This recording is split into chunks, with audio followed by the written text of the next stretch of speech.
Michael, how you doing? I'm doing great, and the pleasure is mine. Thank you so much for your interest in having my music on the show. I usually am better heard and not seen, so I'm it's probably the best way to do it. Spoken like a real studio guy, you know? Like, what do you mean heard and not seen? Yeah. I have been told that I have a face made for radio, so I understand. I get that. You have a new record out called Small Moments that is fantastic. Thank you so much. I do. It came out just a few months ago. It's kind of a pandemic record, but it's all solo bass tunes, kind of like the beginning of this podcast. And you can get it on CD Baby if you want, but I think maybe you better go to Bandcamp instead. You had to go there right away, right for the jugular. You know, if you're buying Michael's music, you buy it anywhere you want to or anywhere you can. And I make the CD Baby joke because they've given us a hard time about using some of his music, but the important thing is supporting the people that help support the show. And Michael has been one of the big ones who's given to us unstintingly, I guess. Yeah, absolutely. Yeah, even when we were doing the short, so we needed a shorter version, Michael was very accommodating and made a special cut just for us. It was great. Just jammed out a special, yeah. Okay, here you go. It's my pleasure, believe me. I'm glad to support you guys. Oh, it's been wonderful.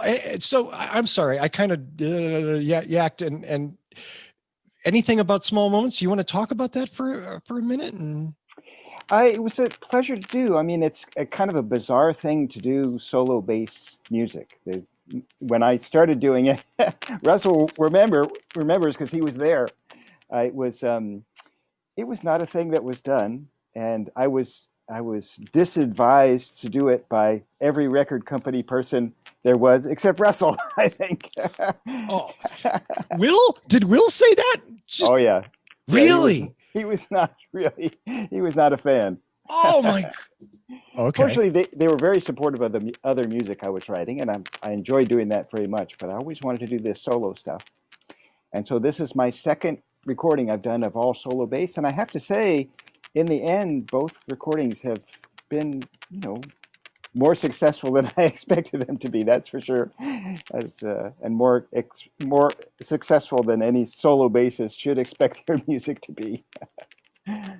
Wow, it's weird because I mean, yeah, you have how many solo records? 8, 9? This is the seventh.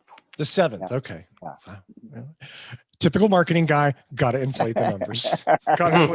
They all went platinum. Right, every one of them. Yeah, every one of them. But it's hard, with the changes in the music business. Some of your stuff isn't even available anymore, sadly. Like Thonk, one of my favorite records of yours, the one where we kind of met and worked. You can't even get it, can you?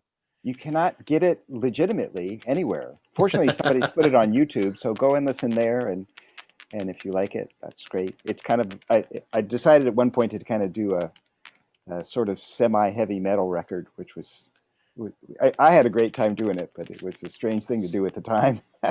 It was, my wife and I were talking about "Excuse Me, Mr. Manring," which is the song that came from your. Do we call it an audition with Metallica? Oh no, I never auditioned. I just the bassist from Metallica.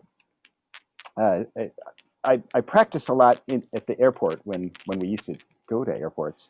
I would spend the time waiting for planes by sitting and practicing.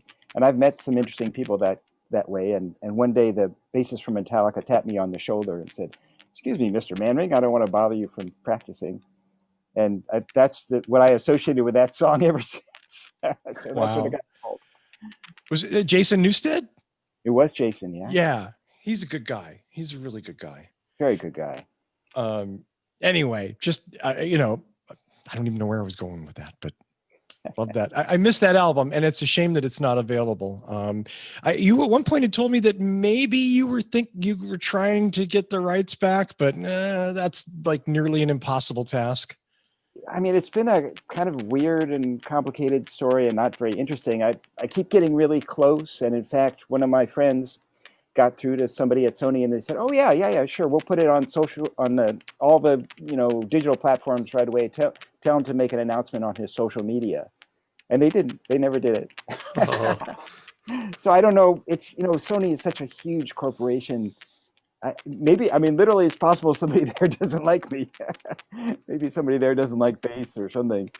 But yeah, no, they've never put it out. Maybe someday they will. And it's been all these years. It's been that one and a few others have been completely unavailable in any form for 20 years now. Yeah. Man. Is it possible that you're huge in South Africa and you just don't know it? I'm hoping I'm huge someplace because I got kids to put through college. Yeah. I haven't had a good run-in with Sony either. I think that if a rights holder that's not the musician or anybody involved in the creation is not using it for this long, they should revert back to you guys so you can do something with it. That'd be nice, and eventually it will revert. In fact, I got my first one back Nice. last year, and so another couple of years, just by default, it has to come back to me. Unusual Weather? Yep. Wow. Yep. And that one's actually out. Somebody re-released it. I can't remember the name of the company. But Was it the Valley Media thing? maybe. I'm sorry. A couple. I don't remember. Yeah, I think they took two of your first two Windham Hill records. Just the first, just the one. Yeah. Just the one? Yeah. Okay. Interesting. Well, Michael, thank you so much. I know you have to. You have some other things to go do tonight, and I'm so grateful that you were kind enough to spend a few minutes with us and say hi, and to give me a chance to thank you in front of everybody on the panel, everybody out there. Thank you so much for everything. And it's been so fun. It's like I get to work with you still every week. It's nice. Well, it's absolute pleasure for me. Congratulations to all of you on this amazing milestone. You've had amazing success, and I hope it all continues. It's just a thrill to be involved in only this very small way. You are involved in a pivotal way. And luckily for you, you don't even have to show up. That's the best part. We've got the best theme music on YouTube, hands down. Thank you. Thank you so much, guys. Thank you so much. And just keep going. You're doing great. Thank you, Michael. And I hope we talk again soon. I hope so. Bye-bye. Thanks. All right. Thanks.